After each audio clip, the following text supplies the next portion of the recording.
Welcome to the San Francisco Open Mic Poetry Podcast TV show with John Rhodes and Clara Sue. This show shows nationally syndicated through pegmedia.org.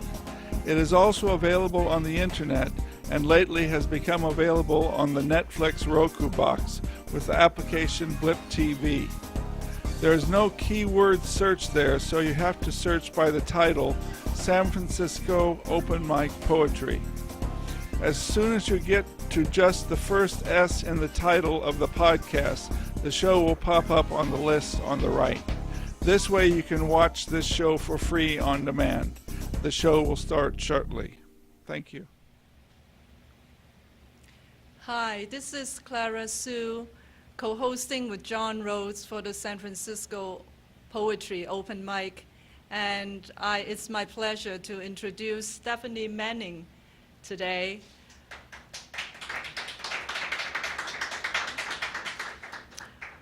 Let me introduce you to Stephanie. Stephanie is obviously a poet, a mother, an activist, and a preservationist for the ancient native San Francisco Bay Area shell mounds. I'm not going to go into that, but I'd like to talk to Stephanie a little bit, and we've known each other for many years at San Francisco Open Mic at the Sacred Grounds Cafe. And I know, Stephanie, you travel to your work quite a bit. So, and I know you write poetry while you commute. So can you tell us a little bit about that? Well, every day I get on the train, the big massive train comes towards me, and I get on it and sit down, and I forget that I'm on a big train, and I just relax, and I have a beautiful view that takes me through many ecosystems from Berkeley, California to Davis, California. Berkeley is near San Francisco and is great urban development right there along San Francisco Bay, and it ends up in this great Central Valley of California near Sacramento at Davis. So I'm able to write about what I see as I go along, and that's what my poems these days have been about mostly. That's wonderful. And are you going to read one of your train poems for us today? Yes, all my poems today will be from the that's train. Wonderful. Okay, so let me see, who is your favorite poet? Well, it's a coincidence that you ask, because last night I saw her at the Poetry Express in Berkeley, and her name is Brenda Hillman. She's the wife of the former Poet Laureate of the U.S., Robert Haas. Right. And she's a great poet, and I love her work. And if I can ever write half as well as she does, I'll be happy. Oh, I think you write very, very well. Okay. And so let us hear you read your poems for us. Thank you. Thank you, Clara.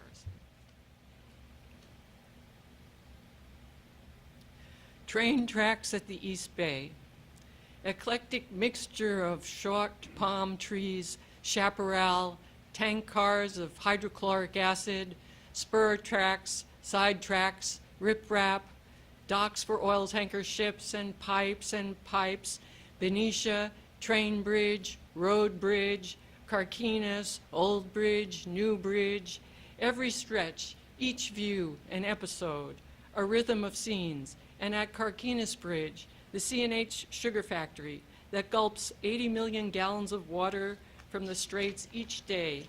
Each day, water is taken in, and each day that water from the straits becomes factory water, part of the machinery, part of the works, and then each night, the giant brick cathedral of a factory dumps that water back to the Carquinez Straits, where it continues its trip out to San Francisco Bay and out through the Golden Gate to become part of the world's biggest ocean. I can think of that as I sit on the great silver train every day. And the tourist tune, San Francisco, open your Golden Gate, Tony Bennett, so exciting. Big waves out at Fort Point, surfers, not just any surfers, Big, strong surfers who could ride that wave as it rushes in, and Alcatraz, the Indians, occupation, the unthanksgiving thing, only in California, where anything is possible, where the plates groan and ache until they pop, and mountains rise with subduction, and the flood tides pour in 10,000 years ago to make this bay, and people come and over the centuries built shell mounds before the first pyramid, during the Greek and Roman empires, and during the time of Moses and Jesus, and the Gnostics, and during the plagues, and the feudal manners, and before the printing press.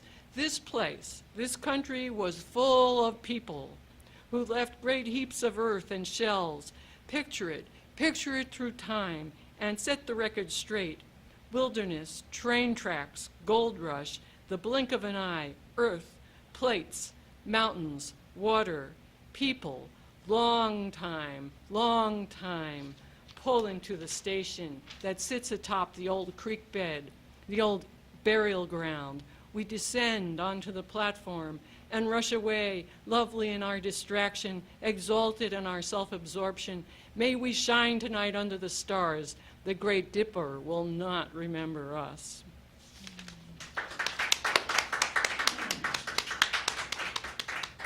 Thank you. This is a poem for the autumn.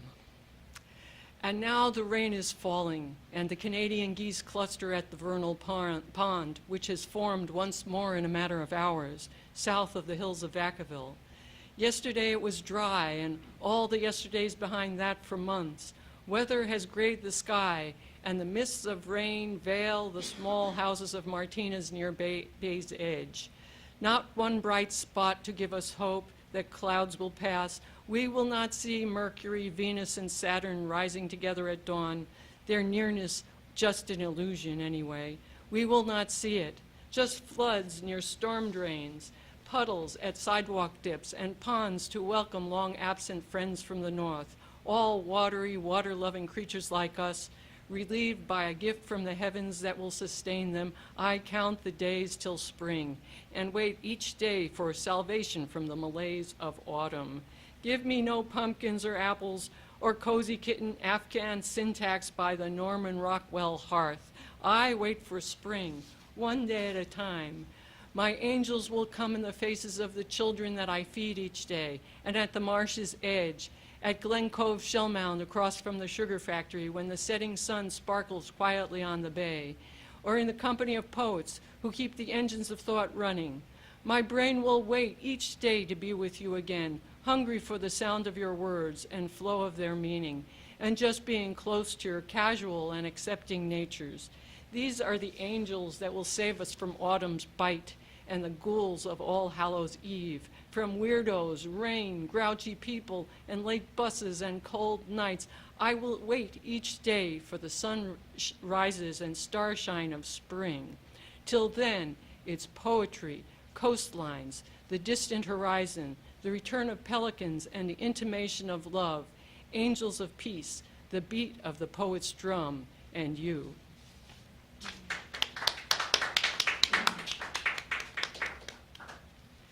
This one is called You Can Push Your Bathwater Down. You can push your bathwater down without submerging your hand. Swells will roll out in all directions.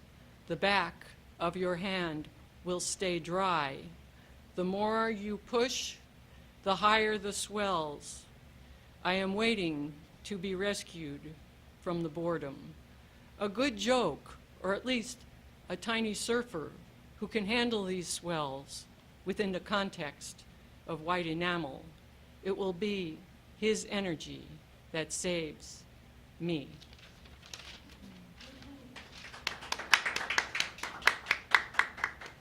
This last one is called The Poet's Train. Giant oil refinery at Martinez, tank farm by the bay, burns an eternal torch high for all to see. The flame reminds me of ideas and hope and the Statue of Liberty and a depiction of hell and sanctuary candles and candles you burn when the power goes out. It makes me wonder if I'm really here on the train in Martinez.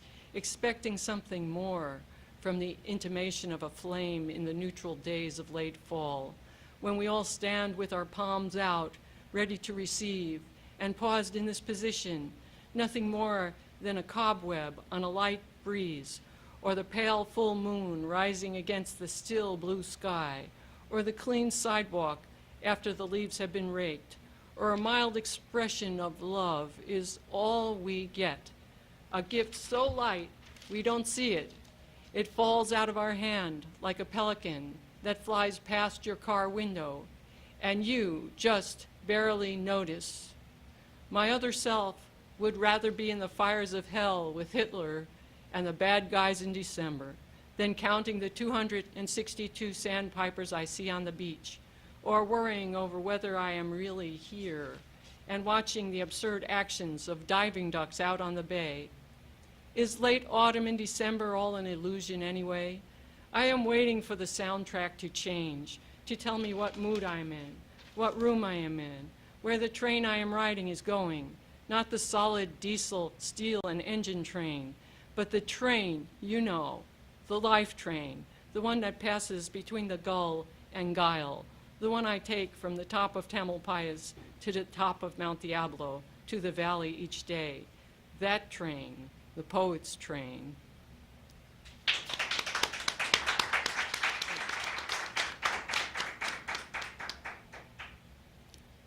Thank you, Stephanie, for reading for us. I would like to end this session with one of my poems. And let's see.